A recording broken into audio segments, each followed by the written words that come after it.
ब्रिजभूषण को गिरफ्तार करो, ब्रिजभूषण को गिरफ्तार करो।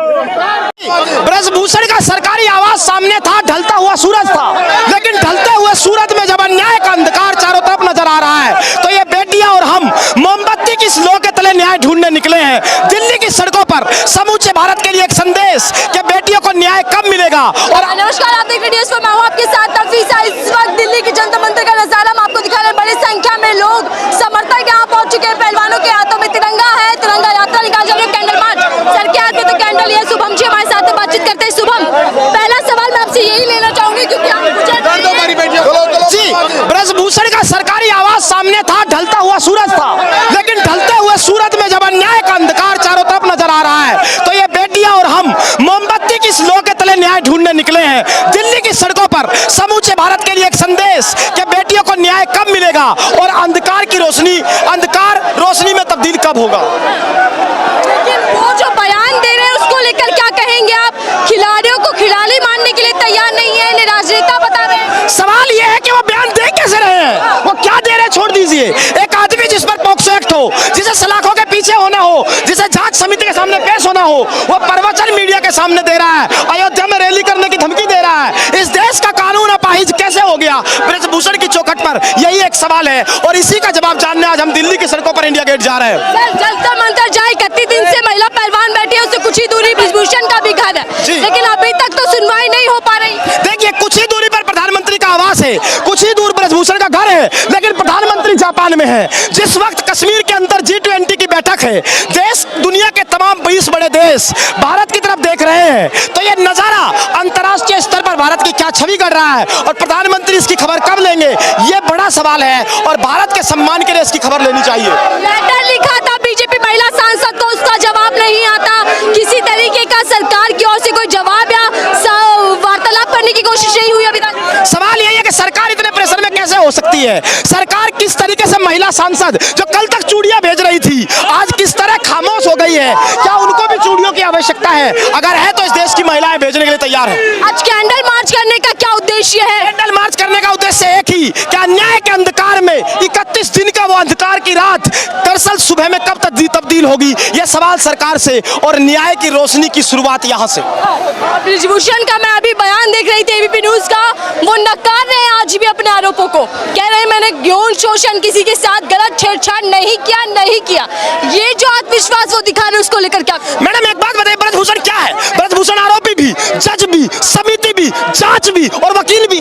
ब्रजभूषण एक आरोपी है, तय कोर्ट को करना है, कानून को करना है, कानून नजर नहीं आ रहा है, इसीलिए हम सड़क पर है। ब्रजभूषण खुद कानून नहीं हो सकता, खुद जज नहीं हो सकता, तो कानून कब काम करेगा, सवाल इस बात पर है। खबरें ये भी चल रही है कि 5 जून को शक्ति प्रदर्शन कर सकते हैं ब्रजभूषण। 5 जून को शक्ति प्रदर्शन करें, लेकिन ये इतिहास देश में लिखेगा कि बेटियों के खिलाफ भी भारत की भूमि पर कुछ लोग उतर आते हैं, और वो कौन लोग होंगे ये देश देखने के लिए तैयार खड़ा है। सबकी नजरें इसी बात पर है कि बेटी के यौन हिंसा के समर्थन में आने वाले लोग कौन थे, यही बात हम जानना चाहते हैं। ब्रजभूषण कह रहे हैं नार्को टेस्ट होना चाहिए क्योंकि सच सामने है कि स्वयं अपनी मर्जी से धरने पर है, अपने पीछे से कोई सपोर्ट कर रहा है। मैडम एक बात मैं आप जानना चाहता हूँ कि ब्रजभूषण नार्को टेस्ट की मांग कर रहे हैं, ये पहलवान पहलवान भी कह रहे हैं हम तैयार, कराए कौन?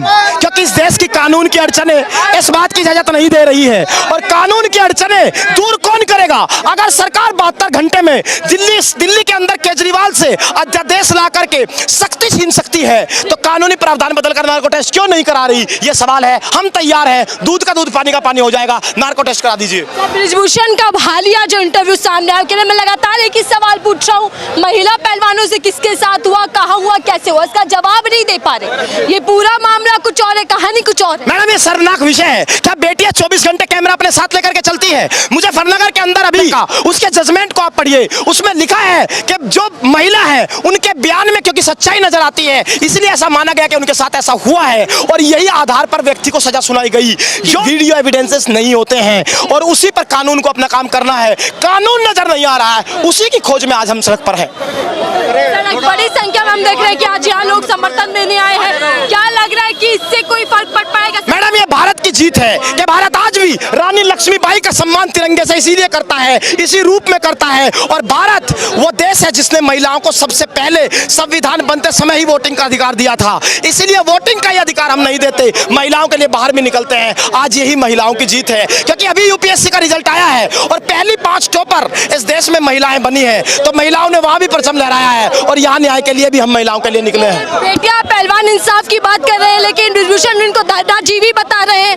हाँ, ये देखिए, आरोप हम पर लगे थे, आज हमारी बेटियों पर भी लग रहे हैं, लेकिन हम न पहले हमारी तपस्या कमजोर पड़ी थी, प्रधानमंत्री की तपस्या में कमी रही थी, हमने तपस्या पूरी की थी, 13 महीने में जीत कर गए थे। यहाँ भी तपस्या हम पूरी करके जाएंगे, बेटियों को न्याय मिलेगा, हर पालने में झूलती हुई बच्ची मुस्कुराएगी, यही हमारी ताकत है और यही हमारी कोशिश। हमने देखा विनेश फोगाट कह रहे हैं कि मुझे उम्मीद थी 2 से 3 दिन में मसला निपट जाएगा, सरकार हमसे आकर बातचीत कर लेगी, लेकिन 31वां दिन हो चुका है, इंसाफ का अभी तक नजर नहीं आ रहा कि मिल पाएगा। मैडम, 75 साल के भारत के इतिहास में 140 करोड़ के समूचे भारत में क्या कोई ये कल्पना कर पा रहा था कि कभी ऐसा भी दिन आएगा कि इस देश में ऐसी ओलंपिक मेडलिस्ट बेटियों को 42 डिग्री टेम्परेचर में सड़क पर बैठना पड़ेगा? और इसीलिए, क्योंकि ये दुखद विषय है, किसी को उम्मीद नहीं थी, हम ये लड़ाई लड़ रहे हैं, और उम्मीद है कि आगे भी लड़ते रहेंगे जब तक न्याय नहीं मिलेगा।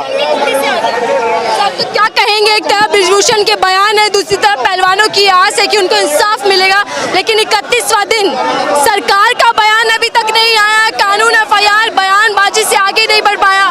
मैडम, यही दुखद विषय है कि ब्रजभूषण का बयान है, अगर हाथों में हथकड़ियां होती तो इस देश का कानून लागू हो रहा होता। एक व्यक्ति जिसे सलाखों के पीछे होना चाहिए था, वो बयान कैसे दे रहा है? इसी बात का जवाब ढूंढने, कानून इतना कमजोर कैसे हो सकता है, इसी बात का जवाब ढूंढने, एक देश में 2 कानून कैसे हो सकते हैं, इसी बात का जवाब ढूंढने आज हम इंडिया गेट जा रहे हैं। बड़ी संख्या में मैं देख रही हूँ, चारों तरफ लोग हैं, समर्थक हैं, हाथों में तिरंगे की चमक है, गांधी को दिल में बसाए हुए आज दिल्ली की सड़कों पर महिलाओं के नाम का इनकलाब लिखा जा रहा है, और इतिहास इसे अपने रूप में दर्ज करेगा। बहुत बहुत धन्यवाद हमसे बातचीत करने के लिए।